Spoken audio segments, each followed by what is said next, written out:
مولا غریب نواز، یہ جو بلا بیماری پھیلی ہوئی ہے، اس بلا کو، اس بیماری کو عالم انسانیت سے دفاع فرمائیے.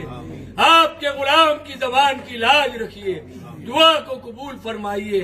اللہ اس گناہ کو نہیں بخشے گا کہ کسی کو اس کا شریک بنایا جائے، اور اس کے سوا اور گناہ جس کو چاہے معاف کر دے، اور جس نے اللہ کا شریک مقرر کیا اس نے بڑا بہتان باندھا.